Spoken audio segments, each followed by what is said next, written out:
मोक्ष की नगरी काशी में अब गूंजेगा एक नया जय घोष। जहां अब तक सुनाई देता था हर हर महादेव, वहीं अब गूंजेगा जय जगन्नाथ का उद्घोष भी। काशी के दक्षिणी छोर पर बनने जा रहा है एक भव्य आध्यात्मिक कॉरिडोर, जिसमें एक साथ विराजेंगे हर और हरि। तो चलिए बताते हैं, लेकिन उससे पहले स्वागत है आपका यूपी की बात में और मैं हूं आपके साथ खुशी। मोक्ष और नर्क के पौराणिक दौर के बीच बसी काशी अब एक और आध्यात्मिक पहचान की ओर बढ़ रही है। काशी विश्वनाथ कॉरिडोर के बाद अब वाराणसी में बनने जा रहा है भव्य जगन्नाथ कॉरिडोर।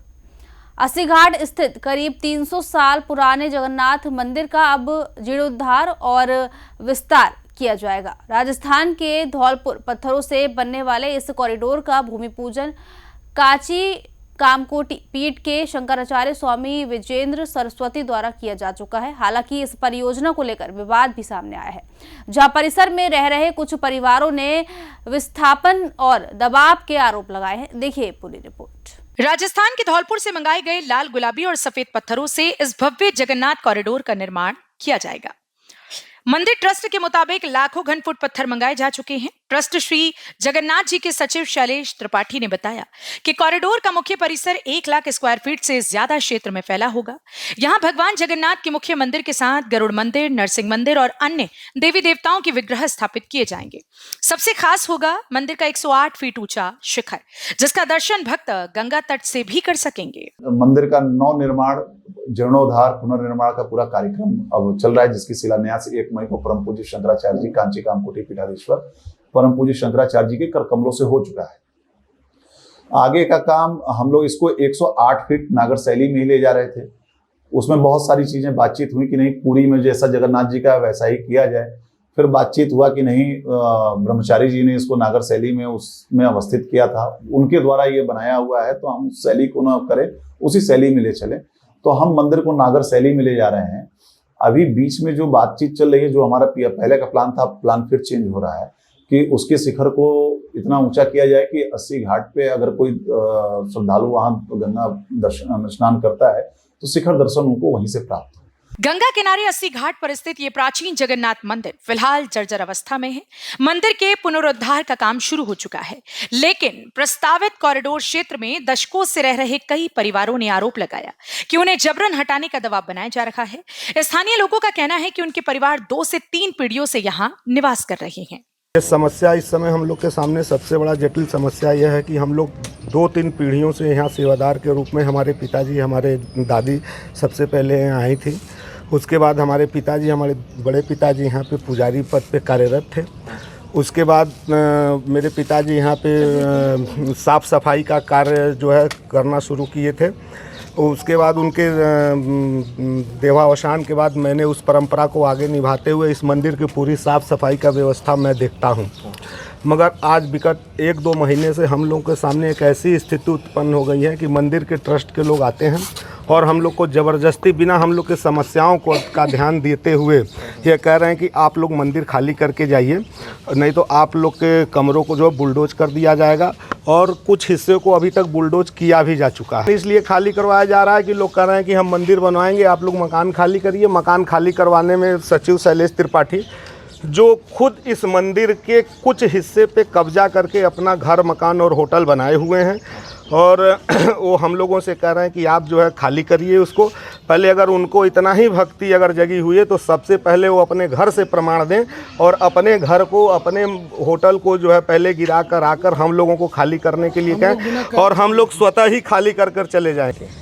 मंदिर बन रहे, हम लोग के खाली करने के लिए बोले हैं। अच्छा। 10 दिन का समय दिए हैं। अच्छा। हम लोग को कहीं रहने की जगह नहीं दिए हैं, ना कुछ कैश दिए हैं, कुछ नहीं है। कितने दिन से आप लोग रह रहे हैं? हमारा करीब 50 साल हो गया। हमारा सास भी रहती रही, एक्सपायर हुआ, हमारा आदमी भी एक्सपायर हो गया, बस हम अपने बच्चों के लिए रहते हैं। तो क्या बोला गया? प्रांगण में आप रहती है 50 साल से, क्या करती थी इस प्रांगण में रह के? क्या मंदिर वगैरह में कुछ सेवा करते थे, मतलब झाड़ू उड़ू, पोछा ओछा, ये सब मतलब मंदिर का काम करते थे हम। अच्छा, मंदिर का काम करते थे। क्या बोला गया आपको? कौन बोला ये बात की? ये नाम हमको नहीं पता, आते हैं सब कहते हैं खाली करके, माता जी आप खाली कर दीजिएगा, इसको गिरवा के हम बनवाएंगे। रहने के लिए कहीं जगह होगा? नहीं, कहीं कुछ नहीं, जगह होगा कोई, कहीं कुछ नहीं है। प्रस्तावित जगन्नाथ कॉरिडोर परिसर में रह रहे लोगों के बारे में जब मंदिर ट्रस्ट के सचिव से बात की गई तो उन्होंने बताया कि लोगों के योग्यता और क्षमता के अनुसार प्रस्तावित कॉरिडोर में लोगों को रखा जाएगा ताकि उनका जीवन यापन चलता रहे। जगन्नाथ मंदिर ट्रस्ट के सचिव ने भी ये बताया कि कुछ लोगों ने इस पर जबरन कब्जा किया है ताकि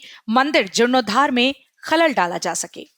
देखिए, मंदिर के आसपास जो रिहायशी लोग हैं, एक तो मंदिर की अपनी छड़दीवार 3 तरफ से पूरी मेंटेन है, पूरब तरफ का दीवार टूटा हुआ है। पूरब तरफ के जो लोग हैं उनका कहना है कि हम मंदिर छड़दीवार के बाहर हैं, तो उसकी भी पक्की पैमाइश होने वाली है। वो जब हो जाता है तो वो निश्चित हो जाएगा। मंदिर छड़दीवार के बाहर जो भी लग रहे हैं वो एकदम निश्चिंत रहें, उनके भवन को कहीं 1 इंच भी न्यास से छूने नहीं जा रहा है। जो मंदिर प्रांगण है, जो मंदिर की पूरी छड़दीवार के अंदर है, बाउंड्री वाल के अंदर, उसी का हम जीर्णोद्धार, उसी का विकास, उसी का पुनर्निर्माण कर रहे हैं। उस परिसर में भी तमाम लोग रह रहे हैं, उनका आरोप है कि हमको जबरदस्ती हटाया जा रहा है। नहीं, ये आरोप नहीं है, ये गलत आरोप है। पहली चीज़ कि उस परिसर में रह रहे हैं कुछ लोग, कुछ वर्षों से आके रह रहे हैं, कुछ लोग लंबे वर्षों से 1-2 पीढ़ियों से यहाँ पर हैं। और परिसर में जैसे कुछ लोगों के पूर्वज उसमें पुजारी रहे, जो 2-4 लोग ऐसे हैं उसमें। बाकी अन्य लोग बाहर से लाके बसाए गए कब्जा के रूप में, कि हमारा कब्जा, जिनका कब्जा चलता था वो लाके किसी व्यक्ति को रख दिए कि भाई तुम यहाँ रहो। अपने कब्जे के लिए उनको बसाया, वो जिन्होंने बसाया वो भी चले गए। अब कब्जेदार के मन में ये आ गया कि मैं कब्जे के रूप में हूँ और ये स्थान ही मेरा है। काशी खंड में वर्णित ये मंदिर करीब 300 साल पुराना माना जाता है और नागर शैली में निर्मित है। मंदिर के पुजारियों के अनुसार एक समय जगन्नाथपुरी से यहाँ प्रसाद आया करता था, लेकिन बाढ़ के कारण जब प्रसाद नहीं पहुंच सका तब भगवान जगन्नाथ ने पुजारी को स्वप्न देकर काशी में मंदिर स्थापना का आदेश दिया। तभी से काशी में भगवान जगन्नाथ की पूजा अर्चना की परंपरा चली आ रही है। यह पुरी से संबंधित मंदिर है। ये ब्रह्मचारी जी द्वारा, जो ब्रह्मचारी जी का फोटो है, ब्रह्मचारी द्वारा यह बनाया गया है। कहते हैं लोग कि जगन्नाथ वहाँ पुरी के पुजारी थे, वो किसी कारणवश काशी में चले आए तो जगन्नाथ जी का ही प्रसाद ग्रहण करते थे। तो वहाँ के राजा जो 300-350 बरस पहले जो थे, उन्होंने वहाँ से प्रसाद की व्यवस्था की। वह प्रतिदिन काशी में प्रसाद आता था, उनको मिलता था। एक बार कई नदियों में बाढ़ आने से प्रसाद नहीं आ सका, कई दिन भूखे रह गए, तो भगवान जगन्नाथ जी ने स्वप्न दिया कि आप हमारी तीनों विग्रह मूर्तियों को स्थापित करें, उन्हीं का प्रसाद लिए। उन्होंने इस मूर्ति को स्थापित किया है काशी में। और ये बेनी राम जी जो हैं, इसको 52 बीघी में इस मंदिर का निर्माण किए हैं। जगन्नाथ मंदिर न्यास ट्रस्ट के अध्यक्ष ब्रजेश सिंह ने बताया कि काशी में हरि और हर एक साथ नजर आएंगे। काशी शिव की अति प्राचीन राजधानी है जिसमें सभी देवताओं का वास होता है और यहाँ पर भगवान भोलेनाथ विष्णु के साथ मिलकर अपने भक्तों का बेड़ा पार लगाएंगे, जिसकी आकांक्षा में इस भव्य मंदिर का जीर्णोद्धार कराया जा रहा है। बिल्कुल, जय जगन्नाथ और जय विश्वनाथ। और हरि हर हरि से अलग नहीं, हरि हर से अलग नहीं। तो जब तक सृष्टि के संचालन में दोनों का बराबर भागीदारी है और बराबर भागीदारी से ही संतुलन सृष्टि का बना रहता है। दोनों अपने भक्तों पे, अपने सृष्टि में बनाए हुए सृष्टि को बहुत जिम्मेदारी से निभाते हैं। अकार कृपालु हैं दोनों। एक आशुतोष है, तो जैसा माननीय पूजनीय शंकराचार्य जी ने कहा कि एक दया सिंधु हैं। दोनों का मतलब एक है, इसलिए जय विश्वनाथ जय जगन्नाथ। काशी जहां हर गली में आस्था बसती है, अब वहां भगवान विश्वनाथ के साथ भगवान जगन्नाथ का वैभव भी नई पहचान बनने जा रहा है। एक तरफ भव्यता और आध्यात्मिक पर्यटन का विस्तार, तो दूसरी तरफ विस्थापन और विवाद के सवाल। अब देखना होगा कि आस्था और विकास के इस संगम में सभी पक्षों के बीच संतुलन कैसे बनता है। फिलहाल के लिए खबर में इतना ही। देखते रहिए यूपी की बात।